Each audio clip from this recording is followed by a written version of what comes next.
Hello， 大家好，我是 Jasmine， 欢迎来到我的频道。今天的话题呢，我想聊一聊苦难的童年。这期话题呢，可能会比较的沉重，并且呢，会非常的政治不正确。但是我是觉得呢，在网上政治正确的声音已经太多了，所以呢，只要不被禁，我都希望我可以说一些实话。那这些主题的起因呢，就是因为看了最近一期的奇葩说，辩题呢是成年人的崩溃应不应该隐藏。那其中富妈和李诞呢，都说到了一个问题，就是大家都会感觉说，似乎童年就很美好，似乎未成年就很美好，情绪就可以自由的宣泄，仿佛呢童年就应该是无忧无虑的。但是起码我个人，我的童年跟无忧无虑没有半毛钱关系。我一直都觉得孩子是最惨、压力最大、最没有主动权、最没有尊严、最没有发言权的一个群体。以前呢，我们说老一辈的女性非常的沉默，她们的声音不被发出来，因为很多时候她们没有掌握经济的主动权。但是随着社会的发展呢，女性也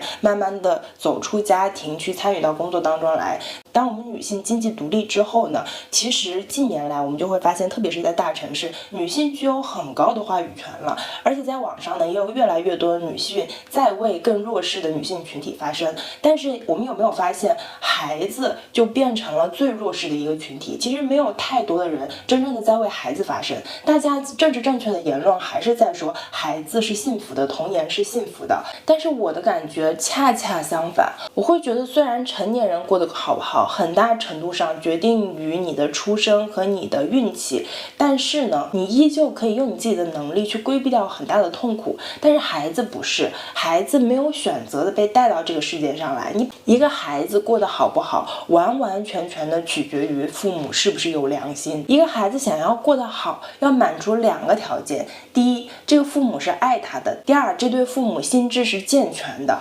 看起来非常简单的条件，却并不是所有人都有这个运气去得到的。我们就拿情绪宣泄这件事情来举例，我们都说成年人情绪的宣泄，你有隐藏和不隐藏的选择，但是孩子没有的。我在小时候，我经常会看到一些场景，就是一个小孩在大哭，然后这个家长在旁边说不许再哭了，哭得烦死了，再哭再哭再打。包括我自己小时候就是这个样子的。所以这些情况经历过几次之后呢，我就会自然而然的，当我想哭想宣泄情绪的时候，我会刻意的在我父母面前隐藏起来，我会憋着等到我进我自己房间之后再开始哭。甚至更小的时候，我没有自己的房间，我只能偷偷的躲在被子里哭，偷偷的一边在上学放学的路上哭，偷偷的等家里没有人的时候哭。因为我一哭，我家长就感到很烦躁很愤怒，就会更愤怒的去打我骂我。想象一下，世界上有多少的孩子，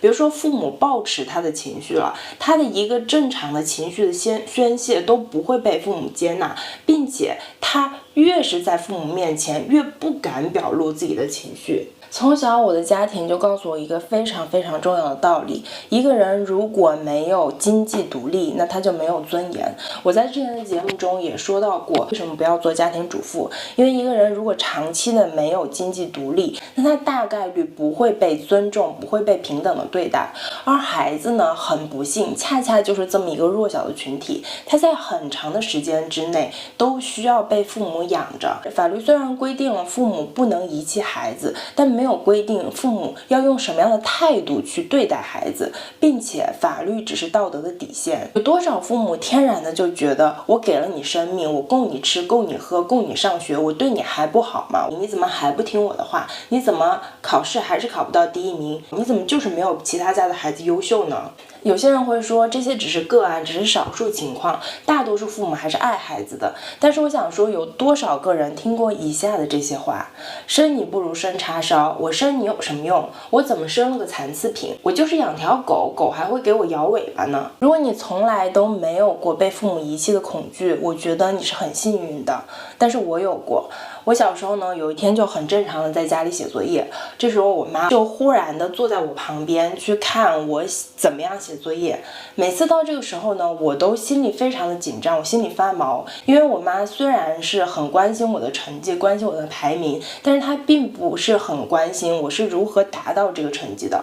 所以他每次到这个时候呢，我心里是知道的，他一定是想找一个理由把我给打一顿。所以呢，我就战战兢兢的在那边写作业。果然后面他说，你后面的这个题在前面一页就可以找到答案呢，你为什么还是不会写？为什么还是要翻来翻去呢？注意力这么不集中，怪不得你成绩总是上不去。骂着骂着呢，就发展到怒气大发，一定要把我赶出去，然后就拽着我就到了门口。当时是夏天，我记得我穿着短袖短裤，然后呢，我夏天只有一双凉鞋，然后我妈抄起那双凉鞋，啪一下就扔在地上，说送你一双凉鞋，送你一身衣服，你给我滚出这个门。我当时没有任何办法，然后我也不能大声的哭，所以我唯一能做的就是默默的穿起那双鞋，小心的啜泣着出门，然后到了我们家单元的大门口。结果呢，我虽然只是小声啜泣的一路走到门口，到第二天呢，很多人依旧在议论我，这个女孩子昨天晚上被妈妈赶出家门了。那年我8岁，但是被赶出去那种无助的感觉，到现在我都记忆犹新。我那时候还不懂什么叫做尊重、平等，什么叫做自由，但是我那时候想的就是，如果说不是父母养的我，如果我自己有能力赚钱，是不是生活就可以好一点？是不是我就不需要这个样子？但是那时候我真的太小了，我还没有能力去工作，去养活我自己。唯一能做的就是把我所有的时间精力都投入在学习上，让我的学习成绩好一点，更好一点。因为只有这样，我的学习成绩好了，父母才有面子，父母有面子了，我才有价值。当我有价值了，我才不会被我父母抛弃，然后我才有机会长大，才有机会去赚更多的钱，养活我自己，实现经济独立，才可以拿到我想要的自由和尊严。我觉得作为成年人最好的一点，就是你可以把你所有的时间都投入到赚钱这件事情上来。我曾经听到过一句话说，钱是一个人的胆，而小时候恰恰是最困难的时候，我们没有时间，也没有资格去赚钱，没有办法去实现经济独立。小时候我们唯一能做的就是学习，我们成年人都知道学习是特别反人性的一件事情。现在让你把英文学好，让你把这个证书考下来，让你把业务水平提高，你都是非常困难的一件事情。比如说坐下来静下心来学习了，但是孩子呢，他不得不10年甚至20年如一日的把所有的精力放在学习上，这样才能为自己争一个更好的前程，这样也才能在父母的家里过得更好一些。真的压力非常大，他们为了学习而学习，为了考试而学习，为了让自己的名次上升一点点，就要付出巨大的努力。这时候很多人就会说，孩子也是有寒暑假的呀，孩子还是比大人轻松啊，大人可能要996啊。但是你要注意的是，孩子那可是007啊。不信你就在寒暑假开开心心的去外面玩，你的父母一定会跟在你后面说，你考这么差还有脸去玩吗？你考这么差还有脸去吃吗？你考这么差还有脸开开心心的吗？